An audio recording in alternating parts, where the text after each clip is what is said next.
Today we've got major news. Jon Jones has signed a huge deal with Dirty Boxing and is now a co-owner of the promotion. TMZ Sports broke the news earlier today, confirming that Jones has officially joined the organization. This move isn't shocking since Dirty Boxing was founded last year by Mike Perry, Malky Kawa, and Abe Kawa, and Jones is represented by First Round Management, which is owned by Malky and Abe, making this a natural fit. Their next big event is happening this Saturday in Miami, with Yoel Romero headlining the card, and with this news breaking, we can expect Jon Jones to be in attendance, likely answering questions about the highly anticipated Tom Aspinall fight. Speaking of Aspinall, he is not interested in waiting on Jon Jones. Dana White is reportedly aiming for a Jones versus Aspinall fight this summer, but from the way things are looking, if Jones delays too long, Aspinall is ready to move on. In a recent interview with Adam Catterall, the interim champ revealed that he and the UFC have a meeting next week to determine his next move, whether it involves Jones or someone else. What are your thoughts on Jon Jones becoming a coach? Let's find out who the guy is. If it's not Jon Jones, get out of the way. I'll take the title. I'll fight someone else. Happy days. When do you want it? ASAP.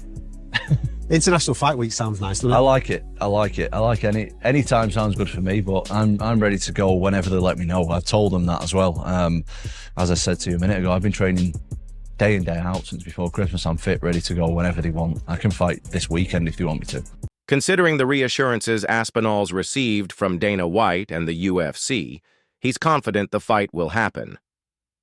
I've been in the rooms with the UFC brass, Dana, Hunter, the rest of them, a few times, and they've told me it's happening. That's all I can go off of. Aspinall also spoke about the recent Pereira versus Ankalaev fight, saying he isn't celebrating Pereira's loss, but Ankalaev's win leaves Jones with no other real option. You know Jon's phone got whizzed across the room on Saturday night. I would never ever celebrate anybody's loss. That really isn't my style. I love Poatan's style, respect his journey, but it couldn't have happened at a better time for me personally. With Aspinall meeting the UFC next week, we should get an update soon. Nate Diaz charges dropped. Last September, Nate Diaz got into an argument with a bouncer at Omnia nightclub, Las Vegas. A video showed Nate shoving the bouncer before squaring up. His attorney argued that this was Nate showing restraint as a professional fighter. The judge agreed, ordering him to complete an impulse control class, after which his charges were dropped. Do you think Nate truly showed restraint, or did his attorneys finesse the system? Magomed Ankalaev reveals Alex Pereira rematch in summer. Ankalaev confirmed he's accepted the rematch with Pereira and from his tweet August, but please no. Vaseline. It looks like it's happening this summer.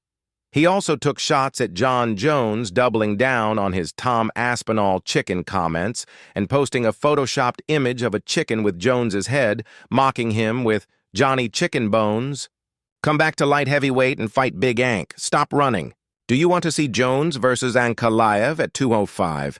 Ilia Topuria reveals big change for next UFC fight. As Ilia Topuria prepares for his lightweight debut, he's dropping his El Matador nickname. In a social media post, he teased fans with Atnura, saying, El Matador has been my ally, but next time I step into the octagon, I'll have a new identity. No official fight date yet, but he'll be cornering Guram Kutateladze this weekend in London. Kevin Holland challenges MMA reporter to fight, and he accepts. While Kevin Holland is focused on his fight against Gunnar Nelson this Saturday, he may have already booked another one, against a reporter. During Media Day, Holland was asked about future fights and joked he'd fight in anyone on the UFC roster, including the reporter. The twist? The reporter actually accepted.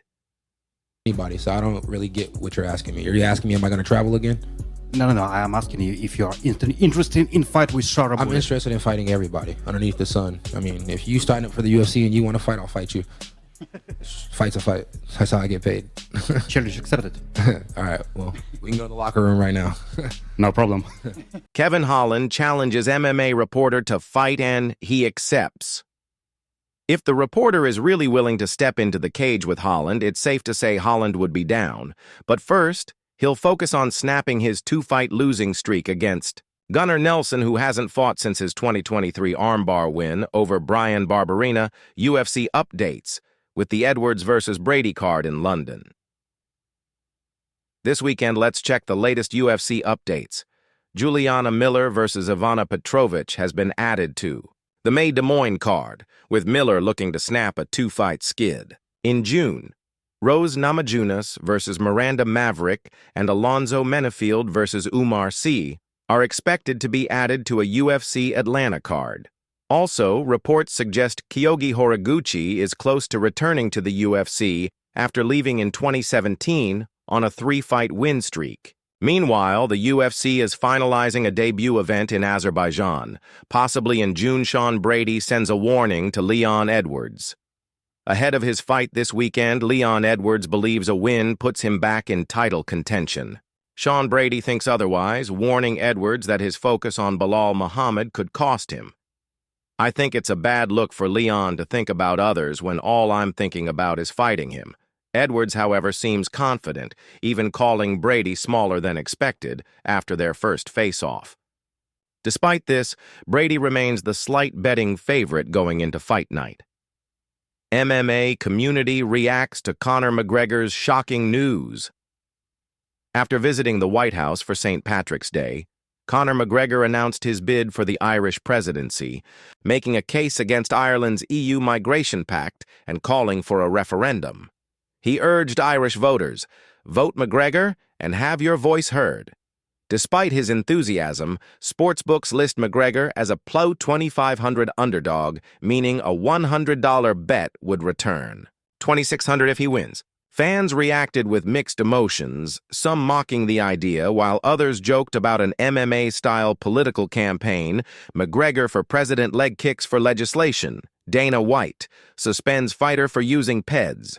Winning on Dana White's Contender Series is usually a ticket to the UFC, but not for Dalo Voivodkin, who has been suspended for 2 years after failing an out-of-competition drug test. The anti-doping agency revealed meldonium in his system, a banned substance that boosts endurance, speeds recovery, and enhances cognition. Voivodkin will now be sidelined until November 10, 2026.